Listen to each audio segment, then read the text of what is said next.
Hello. Hello, can you hear me? Just about, man. Turn him up a bit. Can you see me? No. I can't see you guys. I don't have your video on. 1 minute. It won't be long.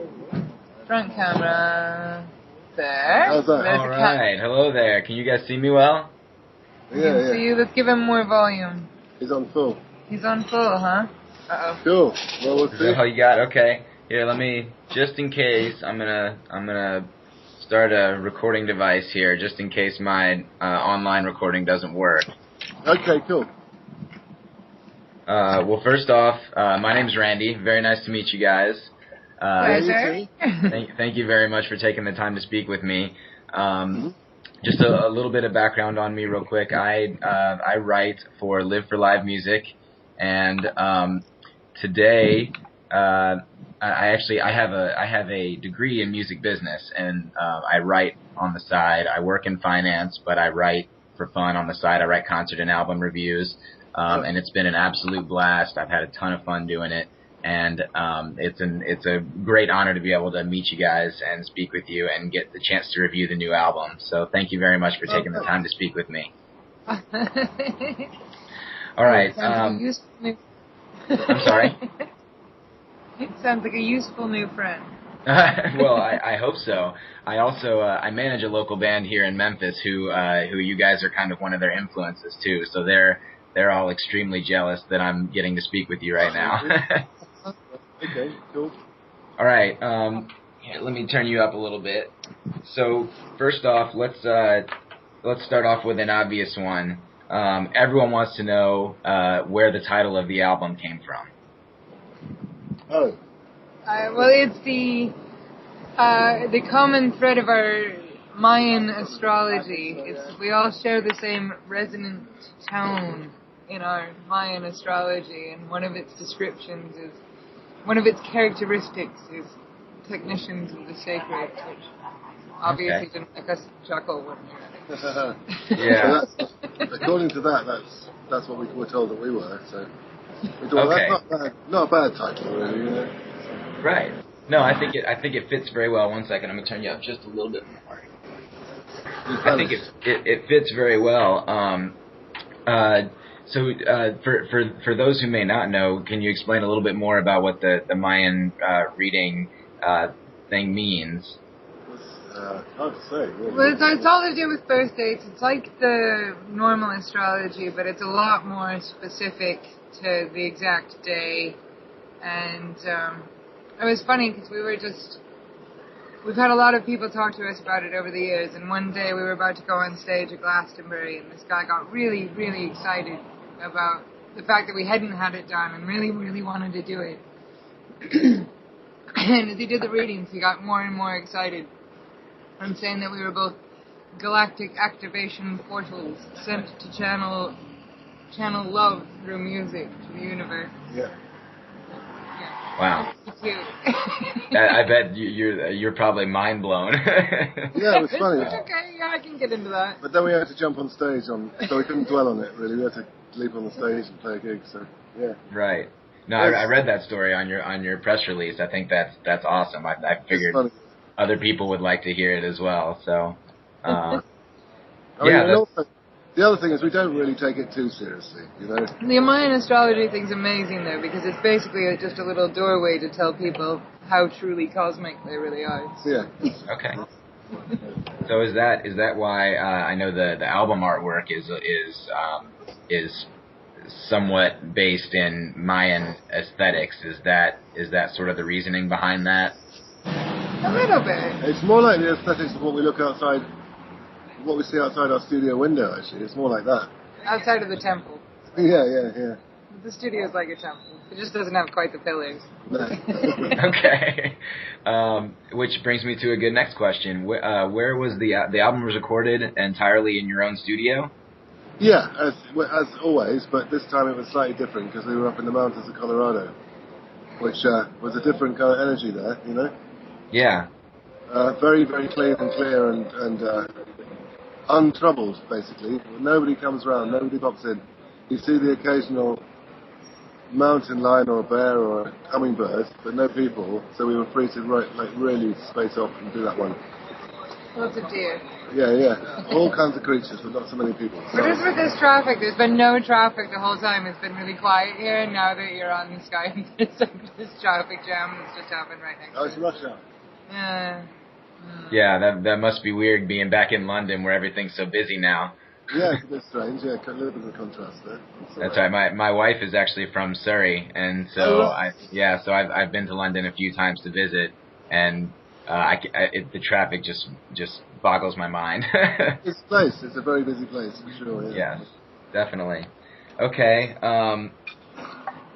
So Technicians of the Sacred is your first double album since Erpland. That's right.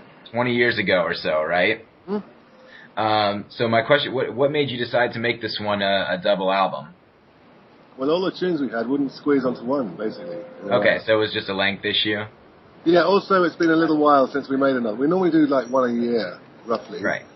This was like 3 years, so Our there's more. schedule got a bit screwed up on this one, and we just kind of kept doing things, even despite not really having a studio. I don't know if you heard about the fire. I did hear about that, yeah. Yeah. So that kind of really messed up our normal scheduled studio times, and he was still making tracks. We moved about 4 times after that, and he was kind of putting little bits together in different areas, and I guess we didn't realize how much we had going throughout the shifts of stuff until we suddenly went to put it all together, and we go, well, I want that one on there, and that one's got to go on there, and I want to put that one on there, and oh, there's that one, and really we should put that one on there, and it just kind of kept going until it was suddenly like 90 minutes. Yeah, all of a sudden you can't fit it on one. I understand. I understand. Okay.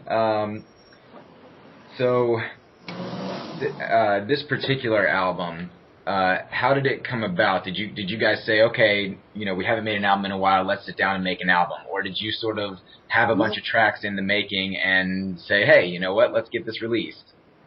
I mean, as always, there's tracks.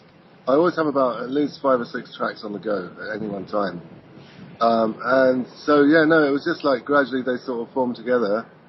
What was the analogy Alex King used the other day?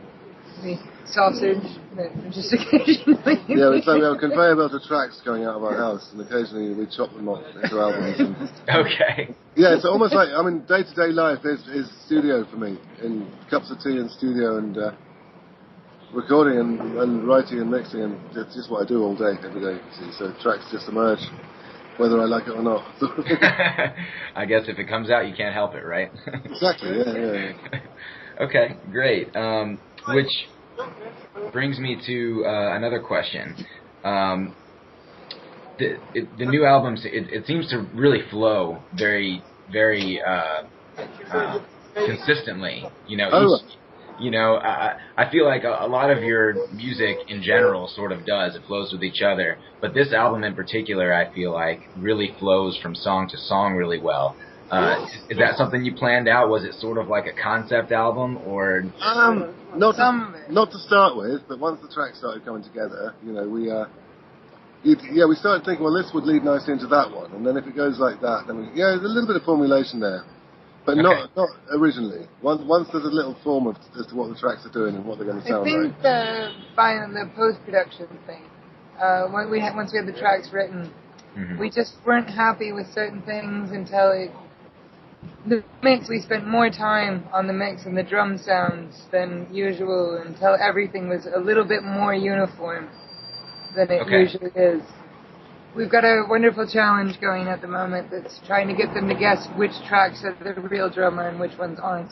Oh, that's a tough one, actually. Yeah. It gets harder with each album because their sounds get closer and closer, and I don't know. I'm getting practiced with programming. Right. Well, I just feel like in this one in particular, I could see each song just like not stopping before it goes into the next one. Right. And that's I guess that's your goal, right? That's what you want. It's like a journey, like a little journey. Right. Yeah. Exactly. Great. I'm glad you like it. Yeah. I do. No, and the response has been great in all the forums online. I'm involved in the Ozric 30 years of Ozric Tentacles. Facebook group, and the response has been really great. So I'm not the only one. they seem happy. Yeah, it makes me happy. Yeah, that's all you can expect, right? Yeah, and also with a new album, you never know whether it's going to be your one that nobody likes. You know, all I do is make these tunes and hope for the best, and it's been accepted and with a smile. So I'm really happy about it. Well, especially when your career spans 30 years, you've got old fans, new fans, and sometimes they want different things, and so it's really hard. It can be really hard to please everyone, I'm sure. Yeah, I mean it's quite cool because a lot of bands have problems with their second album. Right. So we're happily second album syndrome. So we're happily doing our 32nd album, and that's all good. Yeah. Happy. The dreaded second album syndrome. Yeah. People spend their whole life, getting their first album together, and then suddenly they have to make a new one in a year. It's always funny seeing how that goes for people. Yeah. I understand. Okay, so let's see. How about so for me personally, when I listen to Ozric's tunes, the attention to detail, and maybe it's not as complex as it sounds, because a lot of the synthesizer and electronic sounds make it sound extremely complex. But from a listener's perspective, when I sit there and think, okay, how did this idea spark? Like, what sparked this idea? I can't even fathom it. So, basically, where does that come from? Where's the spark in something that complex? Well, you're asking a very deep question there. I mean, sometimes it's just a sound. Yeah, often in the morning I'll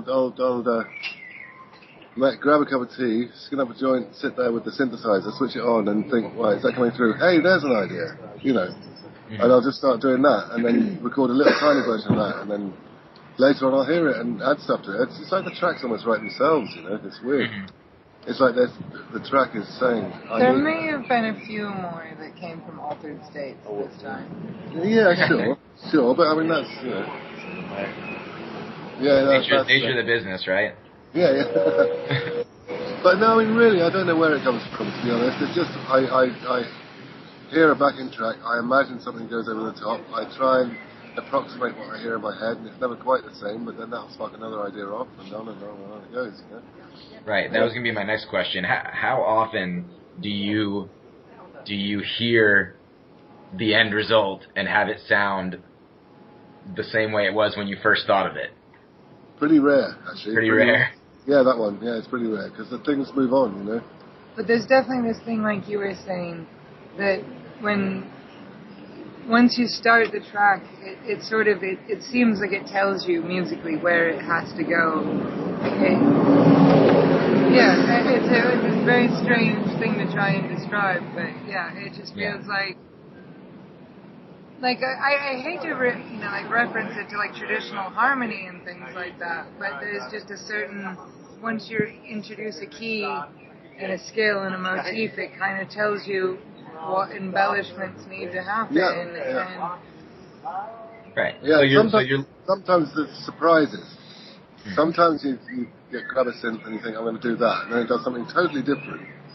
And you think, okay, we're going in that direction then. And that sparks a whole new world, And the tricky thing is the hardest thing is to finish these tunes, how to say, right, that's done, finished. It's not easy. It's easy to start them, very, very hard to finish them. That's the same problem I have.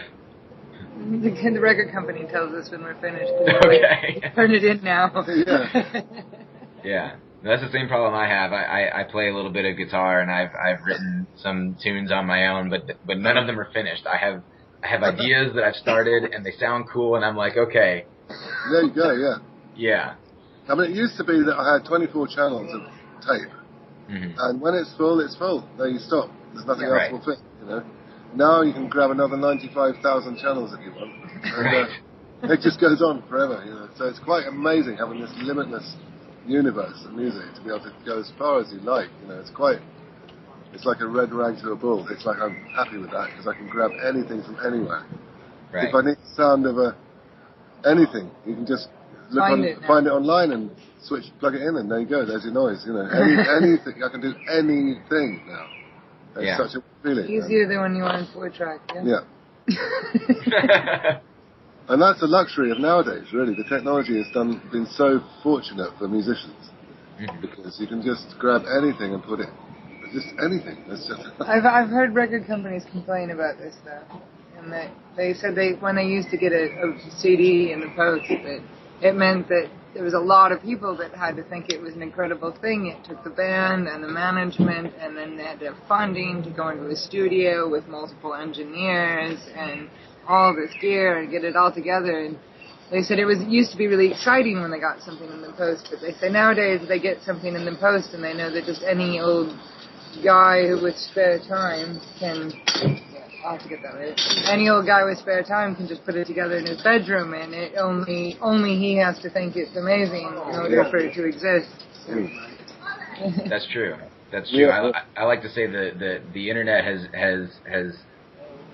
technology has aided musicians who would not have been seen before, as they can do it themselves, but also at the same time it's saturated the market. There's so many people that can do it that it's hard to be seen. Yeah. Here, as a matter of fact, hold on. I'm going to pass you over to Silas. It's Nick who used to play guitar on the occasional track with Eddie back in the day in the studio in the early tapes and cassettes. Anyway. All right. So continuing on with the new. I'm sorry to go. I want to go back to the album artwork. That was done by somebody close to the Ozric family. Is that correct?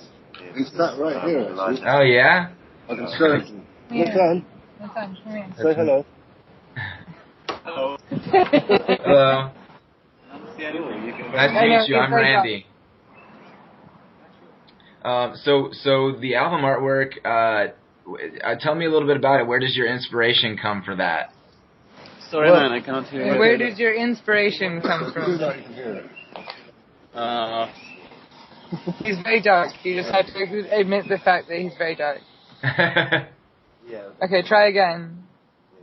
Well, it came from, I think, the mountains of Colorado, and hanging around with the Ozrics, and connecting with the universe.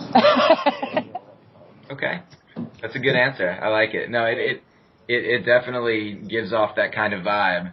So, all right. Well, thank you. I appreciate it. And you're I'm glad you love it. Yeah, no, we were happy with that. You know, he was up there while we were recording it. He was kind of in the house and staring out the window, you know, and listening to the music and just getting inspiration from that. It's great. It's nice. Good. Okay, now I want to talk about some of the names real quick. And this is something I'm going to ask you a very general question first, and then we'll go into some more specific ones that I have questions about. Personally, a lot of the stuff that I write is instrumental as well, and I have a lot of trouble naming them, and I'm wondering if you have a specific process for that. No, it's difficult. It's really difficult, because it's like, say, okay, that was 3 weeks of my life that I did that, and you want me to name it now. What the hell am I going to call that, you know? Right. We have to reach pretty far. And some of them come really easy. I mean, one of the interesting things is on Cubase that we use for writing computer, that's the computer we use, that when you get a new idea, if you want to save it, you have to name it. So the naming comes, it's normally not a very good name, there's a working title there to start with, and sometimes they stick. But in general, I don't know what the hell, I can't really answer that. Switchback was the working title. Yeah. So was Zingbong also. Zingbong was the working title. Yeah. What else? I can't remember no more than that. High Pass. Yeah. So those were just ones that you said, you know what, I gotta save it as something, let's save it as this. And they stuck, yeah. Okay. Yeah. Gotcha. And it's just hard, as you said, you know, it is really hard to name an instrumental tune. Because it can be anything to anybody, that tune. And if you name it... It puts an image to it. Yeah, so sometimes they give an obscure name that doesn't mean anything, like Epiphylloi or something. Right. That leaves it wide open, you know. So... Epiphylloi was the working title as well. It was, yeah. No, it wasn't. No, he called it New Ethnic at first, but we always joked that it was Epiphylloi. Yeah, it was a joke, and then it kind of stuck. Okay. Yeah, that was one of the ones I was going to specifically ask about. I like to go on the threads when I do interviews and ask fans what they want to know, and everyone was, what does epiphylloi mean? Okay, well I can tell you, it's something when I was in Greece the other day, I thought I saw a shop with epiphylloi written above it. Okay. In Greek letters, you see, because I can just about decipher what the Greek letters sound like. I think I got it slightly wrong, because the locals didn't say it meant anything. They didn't recognise the word at all. So I thought, well, okay, there's a possible title if it means nothing. And it'll be really funny to be in Greece and have them shouting epiphylloi in the crowd. That's partly why we call them weird things, you know. Right. So people have to try and shout the name. That's why I called my cat Aspace. So that my mom had to yell on the porch, sit on the porch and yell for the cat. Yeah. Okay, and you said Zing Bong was a working title. What about, I'm interested, and I'll explain why. I'm interested where Changa Masala came from. Because I looked up Changa, just the word Changa, and found a lot of different meanings for it. So I'm curious to see what your thoughts are on it. What are the different meanings you found? No, I want to hear what you thought it meant first. I want to hear your definitions first. No, okay, well, it's all right. There's an Indian dish called chana masala. Obviously. And it was misspelled. It was misspelled, yeah. That's okay. So it's as easy as that? I don't know anything else, honestly. Changa is a bit like smiling potion. Okay. It's hard to specify exactly, but those people who know will know what we're talking about. Right.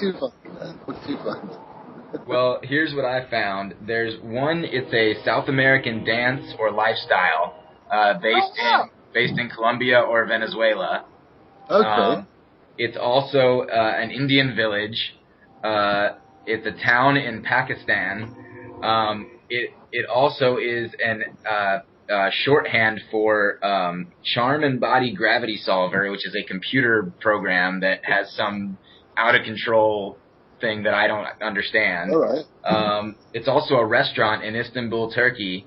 It's a Bandu kingdom, and it's a smokable form of ayahuasca containing DMT. Those are all the definitions that I found of Changa. Well, that's fantastic. I'm really glad to hear that. Actually. Yeah. So it could be all of the above. Yeah. All of the above are fine. And masala. All of the above, especially the last one. Yeah. Okay. That was the one I was pulling for. Yeah. No, and then we got flagged as inappropriate on Amazon downloads because of the title Changa. Oh, really? That's pretty funny. Well, now you can say it's just a town in India, you know. Exactly. Exactly. Software, man. Yeah, exactly. It's a restaurant we went to in Istanbul. Yeah. Exactly. There you go. Yeah. Thank you very much for That's good. That's useful. Sure. When people ask, that's a few useful answers. Depending on who they are, we can choose which answer to give them. That's great. Yeah, definitely.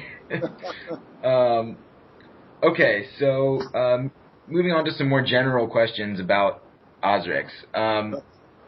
Does working, you know, basically 3 of you are Wynn family members, right? And so what hey, Silas, by the way, happy late birthday. It was yesterday, right? What's that? I can't really hear you that well. Your birthday was yesterday? It was, yeah. Yeah, happy late birthday. Oh, thanks a lot, man. You're welcome. So basically, what I'd like to know is, does that provide any specific inspiration for you guys when you're writing your sounds? Does that provide like a certain kind of connection or a certain type of inspiration for you? What, you mean getting all spaced out? Yeah. No. Oh, the family. Sorry. Let's not forget that it's a family thing, and that I don't know. I mean, the guys in the crew we're all very close anyway. But it is a nice thing. It means that well, we all live in the same house. Therefore, the ideas fly around. Yeah, the town basically lives with us now. But it's all in a very casual way, and it's quite nice like that. It doesn't feel like work so much. It's like a way of life, you know, family way of life. It's very, very cool. You started it with your brother. I did, yeah. So it's always been a little bit like that. So it's good. It's good. Yeah. Okay. But it's nice going on tour because you don't have to leave your family behind. You take them with you, and that helps too, you know. Right. Certainly. Okay. Traffic has gotten so horrible. I'm so sorry about this. It was so nice and serene just before we talked to you. Can you hear us? That's all right. That's all right. I can hear you well enough, and I'm recording you, so I'll be able to go back in, and I'm not scribbling down notes, you know. Speaking of family, I feel like from what I've seen in the online forums and people who I've met through our mutual love for Ozric, it seems like even the fans and the community has become sort of like one big Ozric family, and you've got side projects and all these things that stem from that beginning. Yeah. And Yes. I can't imagine that must feel extremely overwhelming to know that you've got this massive community that's just come out of one jam session in 1983. I know. It's quite wonderful, actually, yeah. But it is like this, you know. Sorry, we're in public here. Yeah. No, very much like that. Yeah, very, very cool. Very cool.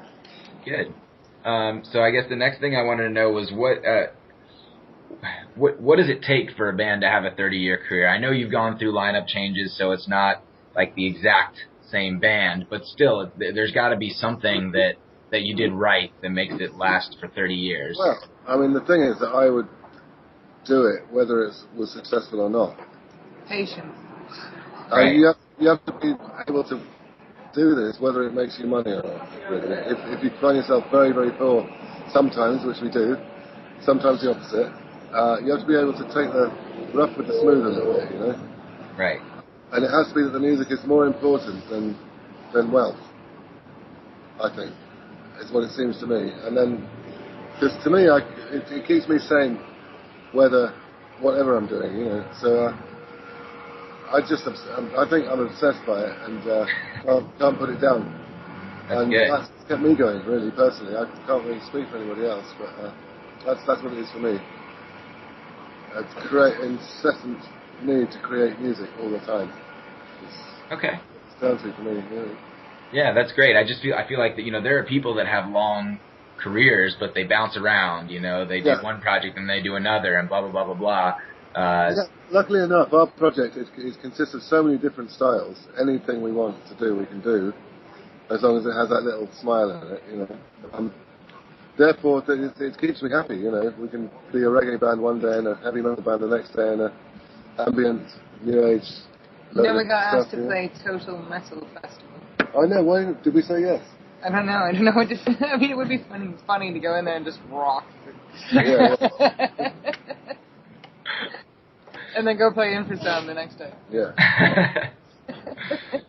Okay, so here's another question for you. You touched on technology earlier, and you know, I know in one of the old videos, I think it might have been a video I saw of the Reading Festival in the early '90s or something like that. You know, you've got a big analog board for all the synths and stuff, and now you've just got a little Novation keyboard. You know, how has that affected your ability to create and put on a show? Well, it's made it a lot easier. Yeah. Much, much easier. It stays in tune. And thankfully, with this Novation Supernova, I can get most of the sounds I need in that. You know, okay, they're not exactly the same. A little bit of a compromise. I miss the prophecy. God, I miss the prophecy. Yeah. It's going to have to come out again. Yeah. But, you know, the synths that I have now really take care of all of it, really. It's like having 6 of the synths I like best, all in one synth. And it's just so much easier for travelling and carrying it around and just ease of whatever. Well, and the analog synths are so twitchy. Like, when you go to travel to different countries with different power and different humidity, sometimes they just don't turn on right and things stop working immediately and power supplies overheat. And yeah, to have something that you know is going to turn on when you arrive at the gig is really helpful. I could certainly see how that would be helpful. Okay, here's another one for you. So to this day, you know, you're still gaining new fans. You know, even after 30 years, I'm one of them. You know, I honestly 2 or 3 years ago, I hadn't heard of Ozric Tentacles. You know, I'm 27, and 2 or 3 years ago, I hadn't heard of Ozric Tentacles, and all of a sudden, it popped up somewhere, whether it was online or on Spotify or something like that, and it was boom. Here's this massive collection of music for me to you know get lost to. Is that something that you guys try to strive for or specifically target, or has Ozric Tentacles just kind of become this machine that keeps burgeoning? I think, yeah, nothing we particularly strived for, really. I think it's just we didn't go away. You know, Right. we, like so many bands fall by the wayside, we kept at it. And yeah, and there are new fans popping up every day. You know, some of the gigs we play have really young children coming to see us and loving it, because they've got this thing about attention span thing with children. Because our music has these little it changes and has weird things happening and events occurring and stuff, then kids really like it because it keeps them occupied with the ears. Yeah. Which is, so young and old alike, they all come and enjoy. You know. Good, cool. Good. Actually, that's a great segue into, I want to talk a little bit about your upcoming U.S. gigs. I've noticed you're playing with, number one, Broccoli Samurai, who is a great young band who's doing some really good things, and then Consider the Source as well is a great young band. How'd you come across those guys? Was that through the venue, or are these bands that you're already familiar with? Well, we met Broccoli Samurai. We did a gig in Cleveland, actually, at the someplace. Beachland Ballroom in Cleveland. And they were there as a support band, and we normally sit in the dressing room and let the support band sort of chunder away while we wait to do our set. And we heard them and we thought, wow, that sounds amazing. We jumped out there and really, really enjoyed it, you know. So they're so nice. And they're really, really sweet guys. Sweetest guys ever, man. Good. Yeah, so we've had, stayed in contact and ended up doing a few gigs with them. It's really been very fun. And they're always fun to talk to, you know. It's great. They always amaze me every time we do a gig with them. Each time they get better and better and better. And Consider the Source, I've not met yet, but I've heard them, recordings. I really find it, it's different enough to be well interesting for me. Yeah, very different. Those guys have some creative minds of their own. That's for sure. The fact that they call themselves cosmic beings of light from another planet. I know, yeah. That sort of rings familiar, yeah. Good. Okay, so your first U.S. gigs coming up are going to be festival gigs. Yeah. And that seems to be, Ozric sort of got started in a festival, and it sort of seems to be made for the outdoors. Do you find that you have more of a comfort zone in the outdoor festival scene? Yeah. I mean, I do very much like it. I used to find it completely, comfortable. Now I enjoy the inside gigs as well, actually. Okay. But I think the thing about the uncomfortable thing about a festival is you often don't get a sound check on stage and hope for the best. We've got a lot of instruments which normally take sort of 3 hours to sound check, so we have to jump in there and hope for the best, you know? There's been a lot of amazing festivals that have been great about letting us have the first day to set up and have everything all checked out beforehand. That was really nice. Like Azora's done that, and Met's Festival did that, Finland one, and a lot of them have given us the day to sound check and had us open, which is a really strange thing to open festivals. Yeah.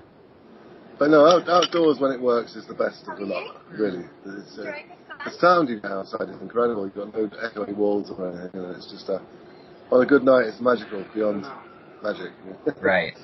Well, that was my next question was going to be then how do you have to adapt to play an indoor gig? Like, for example, you're going straight from Family Roots Fest, I think, to Cleveland or Pittsburgh or something like that. You know, how do you then adapt? You know, obviously you've been doing it for a long time now, so I'm sure you're used to it. But how do you adapt your sound to switch gears from that theme?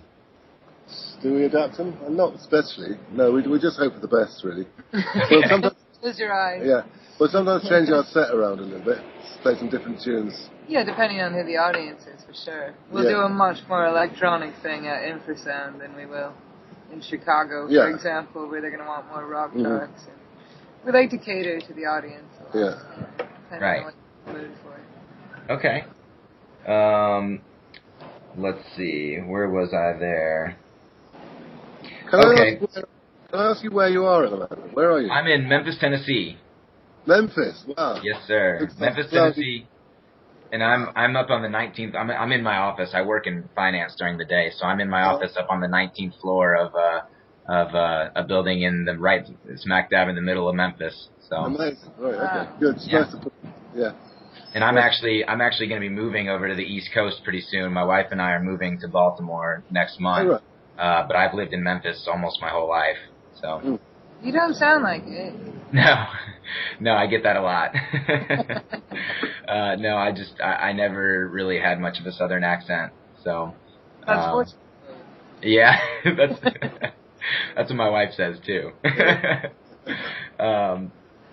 Okay, so you guys have been touring in support of the new album for a few weeks now, right? How are the new tunes faring live? Have you gotten a pretty good response in a live setting? Well, they're working well. They're very, very strange to play to start with. But They're so fun though compared to the other ones. It does feel like the next level up. Like you've hit level 10 on your video game. Yeah, they're going down. They're actually the peaks of the gigs at the moment. Yeah, at the moment they're the three. We do 3 little sections, so taking up about half an hour's time altogether. And those 3 are the bits that we look forward to and the audience are enjoying very much. Especially this one called Zen-like Creature. Mm-hmm. One on the album called that, and that's going down very well. Yeah. Good. Glad to hear it. Yeah, that's one of the longer pieces, right? That's one of the more like a suite almost. Yeah, a bit of an armchair journey. Yeah. That's a good way to put it. I like that. It's fun for me. The rhythm section. Yeah, it's great fun. Good. All right, so like I said, I like to go to the fan forums and see if there's specific things that they want to know, and I had a few specific questions that I want to ask you that are from the fans.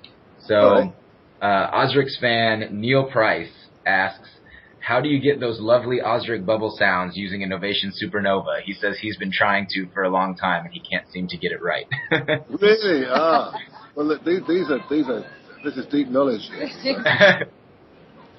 Right. Well, it can be done. It can be done. I don't understand why it would be a problem. Actually, I find them quite easy on there. What do? I get the filter to self-oscillate, and then send it through the LFOs. It's like normal, a bit of echo going side to side, and a little bit of taste to do with not making it too wide, the modulation, so it's subtle, and keep it varied and hope for the best, really. Every day's a different story with those bubbles, Right. Good luck with that. Okay. Wow, that's the smallest dog I've ever seen. It's like a rat on a leash. That's literally that high. Wow.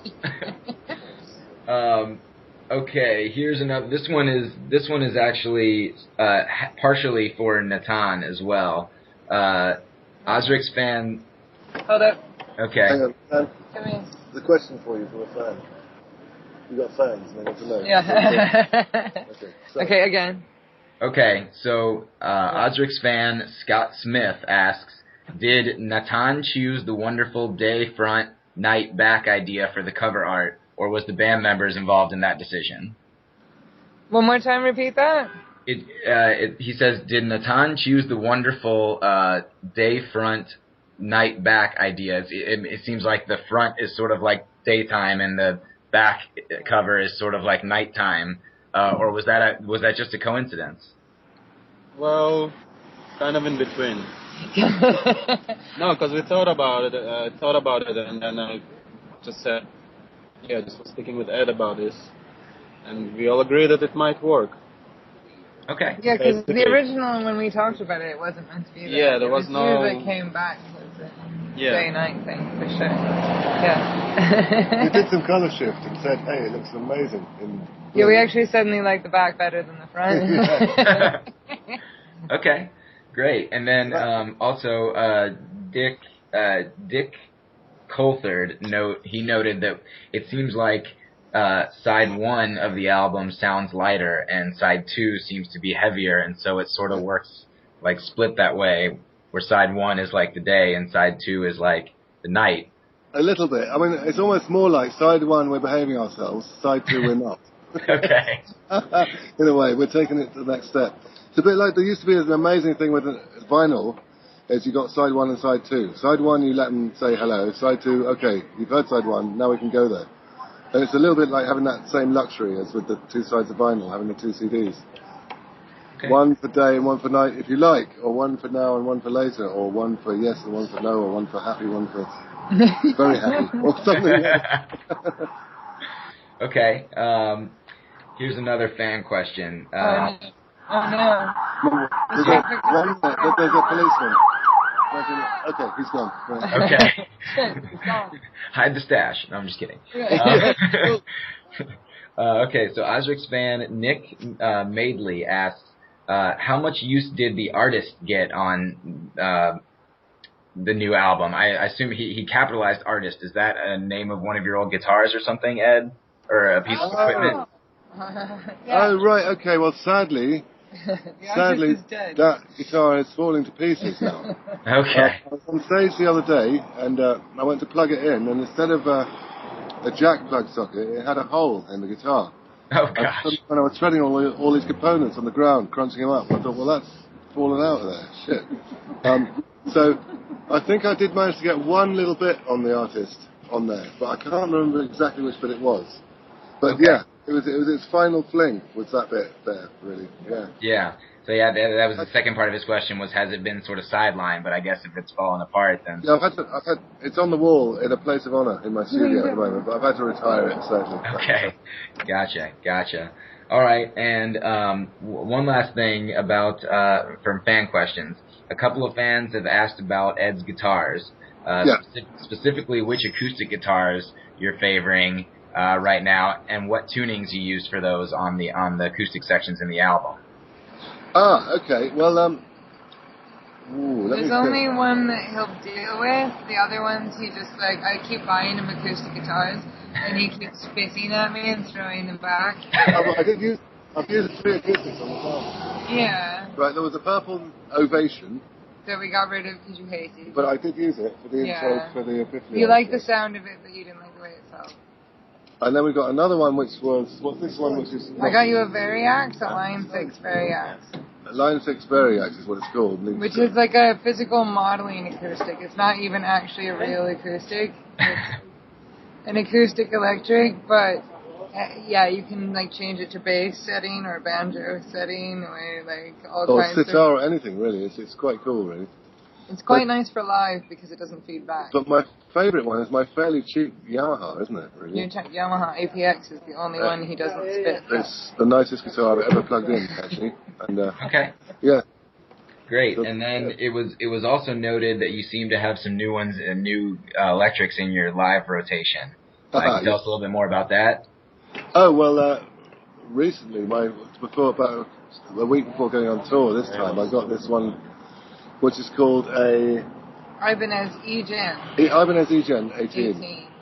Which is designed by Herman Lee from Dragon Force, which is cool. Not that he's really a Dragon Force fan, but it just happens to do what. I mean, not that Dragon Force is bad, but it's not really my style of thing. But the guitar, the specs on the guitar were incredible, and I tried it, and it's just absolutely blown my mind. Really, it's like 5 different guitars in one. We're trying to work out whether it can actually deal with the sort of aggression Ed puts into his playing, though, or whether it's going to crumble. Yeah, we'll see how it gets on. It's a little bit. It's very thin. It's about 1 centimetre thick, the body, and I hope it can take the pace, really, because I do tend to throw the thing around on stage, which is great fun and it sounds wonderful. I just hope it can keep up with it. We shall see in a few weeks. Okay, good. All right, well, that's it for fan questions. I've got just a couple more quick ones, and then I'll let you guys enjoy your evening. So, you're doing a couple of Note Invictus gigs in this U.S. run, right? Where are you going to be incorporating that? Well, they're going to be Infrasound. We're doing one. Okay. And Note Invictus at the moment consists of myself and Silas and Natan. Actually, all 3 of us on there. Okay. And we're going to be doing one there, and I think we're doing a couple of others, are we? And Family Roots. Family Roots Festival, where we're doing 2 others. We're also doing that radio show on Echo's radio show with John Diliberto. Oh, are we? We're going to do an Invictus set and an Ozric set. Oh, that's interesting. Yeah. Okay. Very cool, yeah. So and then we're going to record an album when we get home. Oh, that's right. Yeah, we've got one about 2/3 finished, actually. So, really? For Nodens? Yeah. That's awesome. Great.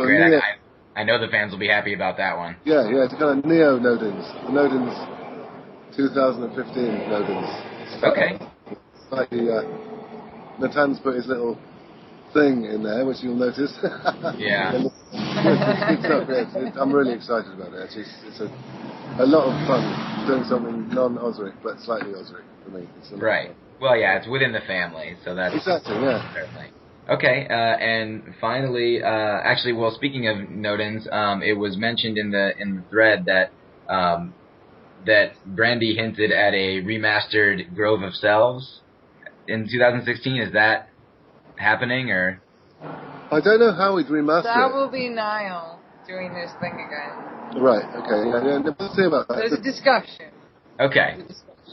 We don't actually have masters. The thing is, with Grove of Selves, it's mostly space lines anyway. All the good stuff from Grove of Selves is on space lines. Yeah, it's true, yeah. So I mean, we could put it out for sentimental purposes, but it's not the number one project in the front of the mind. it's not their number one project. The new Newton album is the number one. Right.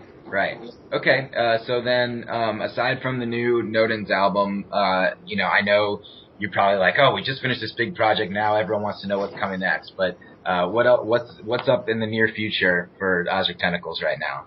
Well, I'll go home, I'll smoke a joint, have a cup of tea, and start the next one. I might sleep for a day, and off we go again, you know. It's always in the pipeline, you know.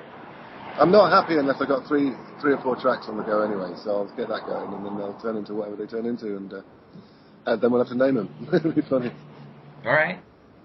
Wonderful. Any more, you guys have any more live plans coming up after this quick U.S. tour in the summer? I meant to take some time out. We had a bit of a hiccup with the new agency we've started working with, which kind of screwed up a bit of summer plans. And I said I wasn't going to do any festivals this summer, but there's a few offers starting to come in, so okay.